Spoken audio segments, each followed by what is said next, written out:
1011 Now streaming studio in Lincoln, Nebraska. This is the N Report Husker Show. Well, good afternoon and welcome in, everyone. Bill Rentschler alongside Sports Director Kevin Sjuts for another edition of the N Report Husker Show in the 1011 Now streaming studio. Sports reporter Chase Matteson will join us here in just a second. But Kevin, how are we feeling? Week one, a full slate of college football is in the books. It was a lot, but how are we feeling? It was kind of fun. Yeah. I'm also, if you look at the screen, for those who are on podcast form, I apologize. But if you're looking at the video, it's like I'm almost wearing the helmet where I'm positioned. So if I turn my head this way. You are in the Husker helmet. I have the Husker imagery directly above my head. Right behind you. There we go. Do I need to bring my helmet game face? Oh, you always have to have the helmet game face, especially when you're on the N Report Husker Show. You have to do that. Okay, but enough of the shenanigans. Week one, there were some upsets. There was. College football. Yep. There were some teams that looked really good. Mm-hmm. And then there's just a mixed bag in there, too. There was. Did you watch the Wyoming game? I got to kind of see it unfold on Twitter as it happened. I was in bed by that point because that was, midnight?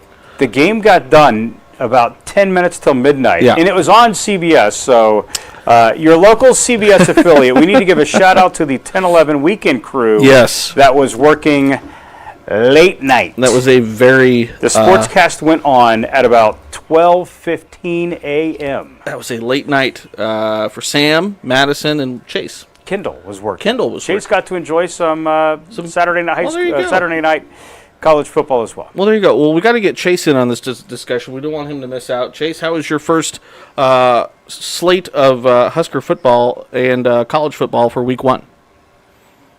Yeah, it was pretty cool to be able to watch the games on Saturday and, have that day off. But a hectic week of college football, especially starting on Thursday night with the Huskers game against Minnesota. But I think just across the board you see the top 25 today, not a ton of surprises, but there's going to be upsets every single week. And we just have to be prepared for that, and Colorado being one of those upsets. 100%. Before we get to Colorado, quickly, Kevin, you were in Minneapolis. Kind of give us your 40,000-foot view. Is this the same old Nebraska Huskers of the last 5 years? What was your take of what happened on Thursday last week? It's like the close losses or a close game that doesn't go in Nebraska's way. It's like it's in their DNA, sadly. You can change everything inside the room, but still the walls aren't on the firmest of foundation. Mm-hmm. That's not to say I don't believe it's trending in the right direction, but man, what a gut punch of a way for the Matt Rule era to begin. And in a way, there are some flashbacks of the Mike Riley era, which started with a loss BYU, on a Hail Mary to BYU, which in fact was on this very day. I forget what year that was. 2015. Yeah, 8 years ago now. Yeah, so it was just. I thought Nebraska played fairly well, but man, the mistakes in the final play. The game flipped so quick. So I guess my two big takeaways to share with you and our listeners and viewers, Bill, were one, just that stigma of the close losses. It just remains when you thought maybe it would go away, and two, Nebraska self-imploded, and the loss happened so quick because even after the fumble in Minnesota scores, you're thinking, well, this game's going to overtime, and then let's see what happens. For them to lose in regulation, that was it takes a special kind of unfortunate set of circumstances to have that game end in regulation and end against Nebraska. The win probability at one point for Nebraska was 94%. Yikes. Yes, yikes. But there was plenty of good. People are so quick to just react and think that the roof is falling in. This is one game, and you never know. Minnesota might be the second, third best team in the Big Ten West. I don't think that they are, but you never know. So it's just really unwise to try to make a snap decision about a 12-game season off of one game. Not to mention, how many people picked Nebraska to beat Minnesota? Very few. Not a ton. Very few. So, if people are changing their overall outlook on the season based on, a pretty tragic 5-minute stretch, that's kind of bizarre to me. Because if anything, you should say, listen, they almost won a game that was unanimously in favor of Minnesota. Yeah, and I told Chase when we talked Saturday night or Thursday night, I felt like there was more of a game within the game.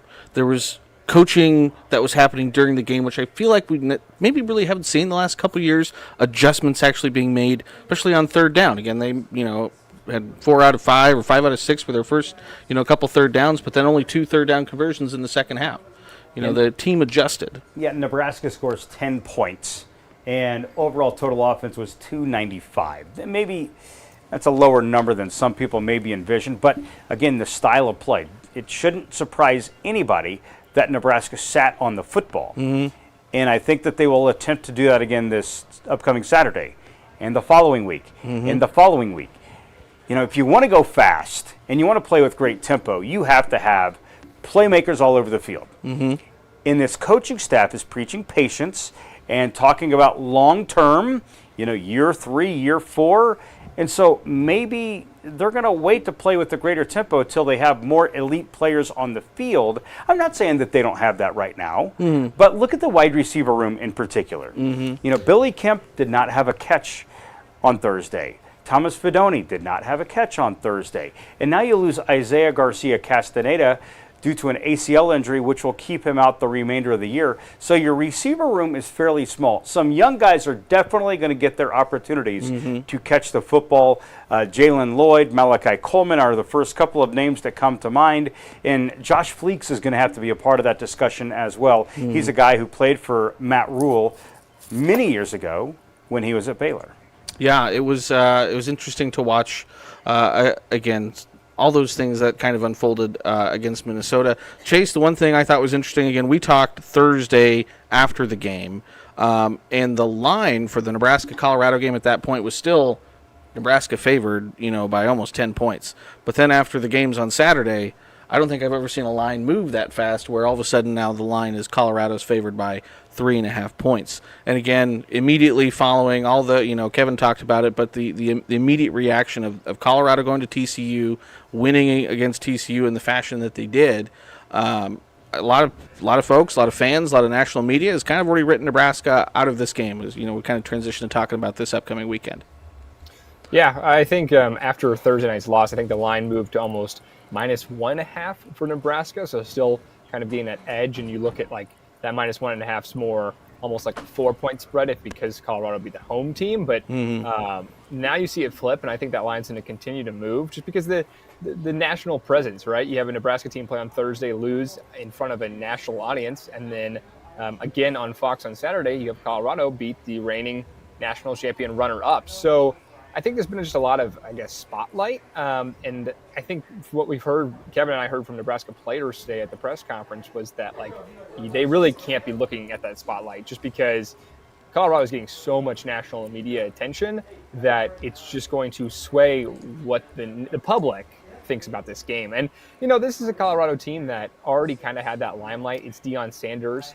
One of his sons, the son that's not on the team, has a YouTube channel that puts out a ton of content running up and down the sidelines. Kevin will probably see him on Saturday in Boulder with a phone, right? Just taking a bunch of videos. So they already have so much almost oversaturated media content. And so to get that win on a national stage just sets up this game that all of the public might be taking the Buffaloes. Bill, not only did the line flip the way it did with Nebraska going from the favorite team to Colorado now being favored by 3.5, I read something this morning that there is more money currently placed on Colorado beating Nebraska and covering the spread than any NFL game in week 1. Oh, my God. So there are a lot of people who have instantly become swept up in Colorado mania in Coach Pride. Can he coach? Obviously he can. Mm-hmm. And were they fun to watch? Very fun to watch. Oh, yeah. They have playmakers all over the field. But all these decisions are being made. This is not like a week 4 game where you have more of a body of work to examine for Colorado. Same for Nebraska, So I think that a lot of this might be a little knee-jerk, but the national narrative, which you alluded to, it's as simple as this. Colorado's awesome, and Nebraska stinks. Yep. So the money goes directly toward Colorado. The Huskers, they're talking about that in the locker room. Mm-hmm. They're saying that they're going to leave the football to be the football. And they're not going to let the Coach Prime and the outside noise and all of the national media talking about Colorado, not to mention the rivalry aspect of this game, affect what happens. They just want to try to stay disciplined.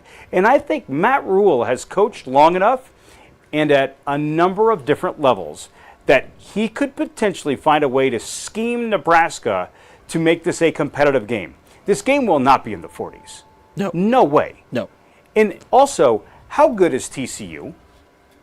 You look back last year, Northwestern beats Nebraska. I think everyone came away saying, the Northwestern team looks like it'd be pretty good. And that was their only win the whole year. Not to say Colorado's only going to win one game this year. Well, Colorado shredded TCU. Yes. But I'm not convinced that defense is that great. They lost a ton from their 2022 team that went to the national championship game. So, again, a lot of quick decisions and evaluations of one team are being made off of, a lot of unknowns. And that has really added to the intrigue. So if you're a Nebraska fan or somebody who follows college football, there is a lot to sink your teeth into with this game. And that's where Nebraska's just trying to stay a little bit insulated and focus on, all right, what's our plan? What's our scheme? What's our personnel? And again, I think Nebraska's coaching staff is smart enough to maybe know how to make sure this game doesn't end up 45-42. This is a game that might be, let's say they have another 4-play touchdown drive, Colorado does. What if Nebraska sits on the ball and is able to string together an 8-minute drive? I feel like they'll try and do their best Minnesota and PJ Fleck impression and just hold the ball. But does Nebraska have the pieces to do that? That puts a lot on the offensive line. That puts a lot on Gabe Ervin, Anthony Grant, Ramir Johnson, and Jeff Sims. As we've learned, Jeff Sims is going to be a very big part of this offense, especially running the football. Yeah, and again, you look at kind of looking at what we saw from the offense in the Minnesota game. It got better as it went along. Again, first game, Jeff Sims is brand new. First game as a quarterback of the Huskers. Right out of the gate, you could tell he can run the ball. He can't run the ball 20 times probably against Colorado and in these games moving forward, or else he's going to get hurt again. Going to be an Adrian Martinez situation all over. Do you realize how many drives Nebraska had in the first half? 3. 3. 3 drives. And the players have talked a lot this week about the rhythm of the game and how offensively it was a little tough to get into a rhythm. Yeah. And I understand that because their first drive, they got the ball at the 1-yard line. Yeah. So they're already backed up, and that affects your play calling. They really only had one drive in the first half where the play sheet was wide open, and they could do whatever they want. And Nebraska's one touchdown drive came right after a very good kickoff return by Ramir Johnson. So even that was a little bit unconventional. That's an offensive play caller's dream right there. Yeah. Is, we only have to go 40 yards to find the end zone. And that gave Nebraska a lot of oomph. However, there was some unfortunate things that happened late in the game. That's where they started going in the wrong direction. They had a drive where Jeff Sims was sacked 3 times, and of course they had the interception at the very end of the game, and then the fumble with about 5 minutes to go. Those were the 2 biggest plays. Yeah, and Chase, some those 3 sacks on that one drive. Minnesota wasn't necessarily pressuring a lot. That was kind of a 3 or 4-man rush, and they were kind of getting home. Yeah, well, and we heard from Ethan Piper today, and the offensive line, they need to make some improvements protecting Jeff Sims. And I think it's also just kind of getting into figuring out just kind of how he plays. And going back to the whole rhythm of an offense, Piper had a good comment today talking about just we only had 3 drives in the first half. And he was kind of thinking that Minnesota's probably beating us a ton in time and possession. But then you look at the full game sheet, and it's actually pretty close between Nebraska and Minnesota on how long each team had the ball. And I think that's a testament to Minnesota playing the type of football that they like to play. And so I think Nebraska is going to take a little bit of the script from last week and try to kind of play that kind of football against Colorado. But yeah, it starts up front with the offensive lineman and protecting Jeff Sims and getting drives that you aren't backed up, because he can use his legs as an asset, but he also needs to be able to have time in the pocket to be able to see the field and make smarter throws. I think holding on to the ball and the time of possession that the offense has is going to be very important this week, especially too because this is a Colorado team that we know can go very fast with the ball. Yeah, it'll be interesting to watch all that defensively. I thought the defense played great, Kevin. I mean, what were your kind of thoughts on? I mean, the Tony White's 3-3-5. I thought, everyone was running the ball. You could tell they'd hit in fall camp. They were hitting hard against Minnesota. And, again, Rule said, and you said, defense is probably going to be ahead of the offense game one. Yeah, it is. Yeah. Now, that's pretty, that's no big statement by me. I think anybody who watched the game would agree with that. I thought the defense played well. I thought the experience on the back end really showed itself. Omar Brown played well. Malcolm Hartzog gave up the touchdown, but overall, I thought he played really well. I think he could have a very special season. And having talked to Quentin Newsom today, like these defensive backs, they are really looking forward to this challenge against Colorado because they will throw the football. Shedeur Sanders is a good quarterback. Yeah. He completed, everybody gets caught up in the fact that he threw for 510 yards against TCU. He completed 80% of his passes. They will throw it. They will have third and short, and they will throw it. So some of Nebraska's corners, who they're not rookies, keep that in mind. A lot of experience back there. there. They have experience, and they want the opportunity to make plays. They want the opportunity to intercept the football. And that's a mind shift change that we've seen from this Nebraska football program. Maybe if you rewind 3-4 years ago, some of these guys might have felt a little bit different about an air raid attack. Think about Purdue. You think about when they played Ohio State, that maybe there was a little bit of a shaken confidence with that unit. But right now, I get the sense that the defensive backfield, they are looking at this as a golden opportunity to maybe make some plays on the back end.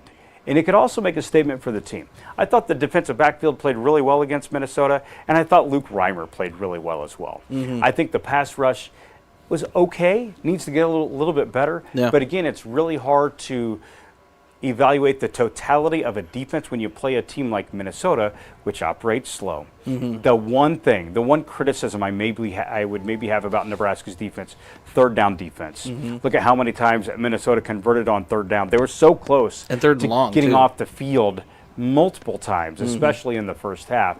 But they were unable to. So that's going to be big. That's going to be really big with this game. But I think the defense for Nebraska, it's got a lot of potential. It was interesting, too. Again, the very first drive, I think they rotated in 18 players on that first drive on the defense, which, again, going to Boulder, you're playing at altitude. I'm sure that will be a factor.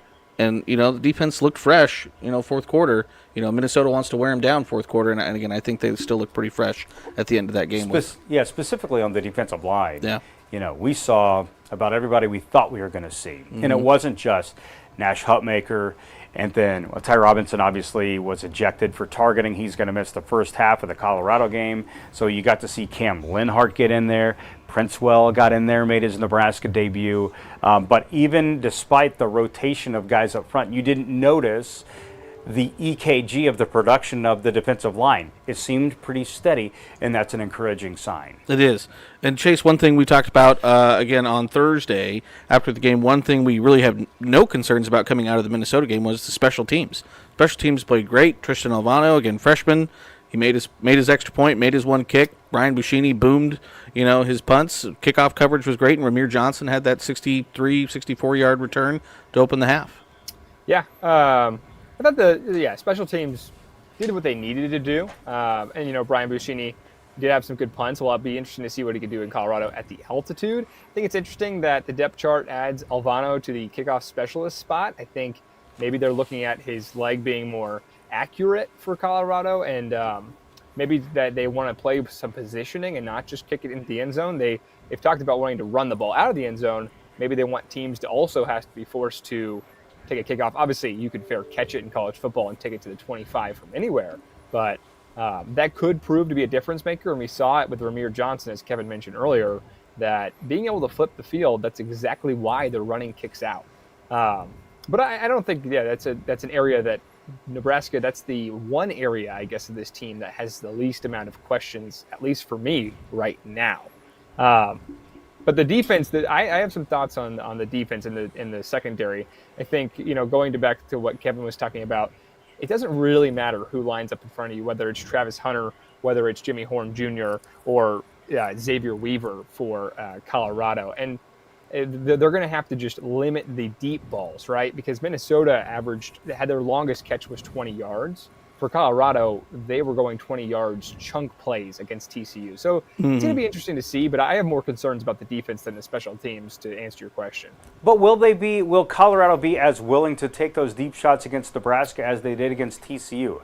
Knowing Coach Prime and some of the swagger that he brings, I would say yes. But again, that's where, I think Nebraska's defensive backs are pretty good at defending the long pass. They didn't get many opportunities against Minnesota, so I'm just going off of previous years. We've seen Newsome and Hartzog, be able to get down the field and defend those balls. Even Phelan Sanford. So I think that Colorado might have to change a little bit too. Yeah, well, and they're gonna have to run the ball better. Against TCU, they had a few different breaks, but they didn't really have success running the football. And this is where the front seven for Nebraska, the black shirts, can really that can be the difference maker. If Colorado can't run the ball in short yard situations, then that's one area that Nebraska could take advantage of. Yeah, and so my IFB just died, so I can't hear Chase anymore. But I think that was one of the questions about Colorado in the preseason. We kind of maybe knew about the skill players, but how are the offensive and defensive lines going to look for them, and how will they look, in more of a fight in the trenches? And I think Nebraska will be able to give them more of a fight in the trenches than TCU was. Absolutely. One thing we haven't touched on here in this discussion is what the atmosphere is going to be like at Folsom Field. Everybody around Nebraska remembers the Big Red Takeover in 2019 and all the images that came out of that game. Man, that was just electric. It was so cool. Some of the players on this team were a part of that. They didn't play. They were freshmen. Quentin Newsome, he was on special teams. Ethan Piper was on that trip. They were a part of that. They remember that. And some of the in-state guys, they know the importance of Nebraska versus Colorado and the tradition and how they're going to be, the folks that grew up watching Nebraska football and they followed this program in the Big 8 and the Big 12. This is going to bring back some memories. And they're going to get emotional with this, just seeing those two iconic helmets on the field at the same time. And, tickets right now are going for about $400. And that's not the Coach Prime effect. Let's make that very clear. That's just the Nebraska-Colorado effect. That was just, the tickets were like this when they went on sale back in the summer. This wasn't, hey, all of a sudden Colorado is ranked and now everybody wants to watch them. This sucker was sold out months ago. So it's going to be a special scene at Folsom Field on Saturday, and there are a number of Nebraska fans that I know that are going to be making that trip. And Colorado's athletic director did not do himself any favors when he introduced Coach Prime, and he said, "No red. If you sell your tickets, we know where to find you." That was all, like, you don't dangle the meat in front of the Big Red Hounds. No. Because they will take that every single time. They will pounce on it. Yes. And not to steal a phrase of Coach Prime, but Nebraska fans right now are saying, we have the receipts. We coming. And, because they are all coming. And I don't know what the proportion or percentage is going to be inside the stadium on Saturday. There's going to be a lot of red there. Yeah, absolutely there will be. All right, so to kind of wrap things up or get things headed in that direction, keys for the game. For Nebraska to walk away with a W, what's the one or two things that need to happen? Let's let Chase lead this off. Chase. Yeah. Keys to the game is obviously slow down the receivers. You look at Jimmy Horn Jr. and you look at Xavier Weaver. Then you also look at Travis Hunter. So slow down the receivers and the chunk plays. That's one of my keys to the game. Another key to the game is going to be to hold on to the football and for decent periods of time. If they can make this Colorado defense tired and slowed down, this is a Colorado defense that was kind of on and off the field pretty quickly against TCU. But on the other side of the ball, if Nebraska's offense can stay on the field, right, it not only slows down and tires out Colorado's defense, but in turn, it also kind of slows down Colorado's offense, keeping the ball out of their hands and out of Shooter Sanders' hands. So my keys to the game is prevent the chunk plays from the receivers and the running back Dylan Edwards, and hold on to the football, control the clock, play Big Ten football in Colorado, in Boulder on Saturday. Those are my two keys to the game. If they can do that, they can keep this competitive. Yeah, I'm going to steal one of those too. I say you just have to sustain drives. Offensively, when Nebraska has the football, you have to eliminate 3-and-outs because you don't want to give Colorado the ball time and time again. So play a little keep away. Yeah. It might not be the most exciting football, but it gives you the best chance to win. So long sustained drives, which includes converting on third down. So that's my key number one for Nebraska. The second one is to stay focused. There are going to be a lot of shenanigans. I mean, that's just Colorado games in general. Period. Yeah. But now you add in the national media because it's the big noon kickoff, and you get Coach Prime, and you have so many national entities watching this game and wanting to see what game number 2 looks like for Deion Sanders and the Colorado Buffaloes. They're a novelty right now when it comes to college football. So there is so much extra that's going to be happening with this game, not to mention Colorado fans, they are not the kindest of individuals.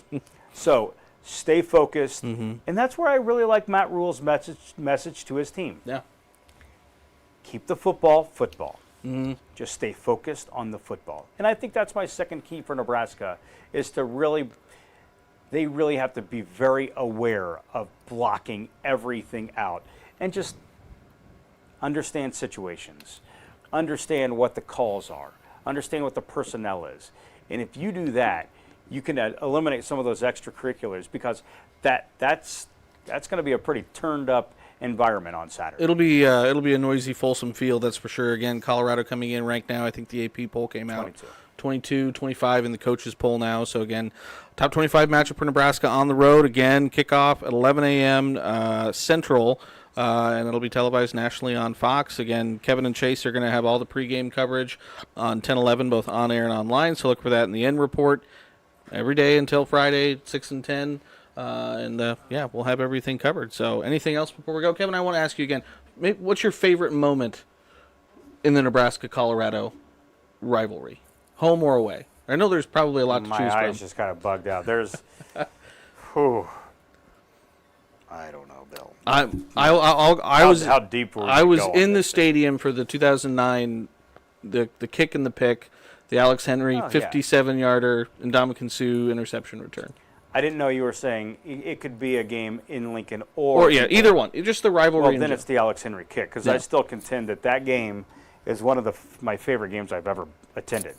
You know, in a working capacity or a fan capacity. Yeah. That game was awesome. It's in my top 5 without question. That was pretty awesome. It was good. I will say this.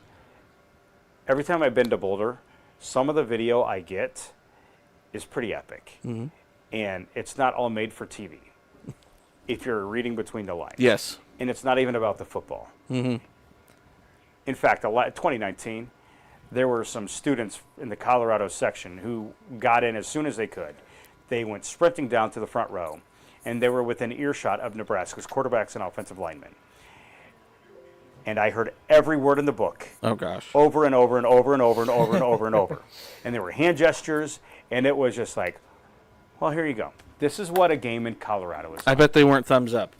They were not thumbs ups, and they weren't a lot of pleasant words. Chase, again, as a Mizzou alum coming into this, again, do you have any memories, Colorado, Nebraska, again, Big 12 days at all? Not too many. I remember seeing that matchup, but then that was also a different time, before conference realignment and the world we're in today. But I think, just even going back and looking at the last time Kevin was in Boulder and some of those archive footage, it's just kind of like, it's a setting unlike anything else. And I think even though it might be a lot more sea of red Nebraska fans there, this is an environment that just brings all sorts of different factors, and a rivalry that I'm glad is back for this year because I think it'll be a good test. And Matt Rule said it. This team's going to be better after these 2 road weeks and prepare them for the rest of the season.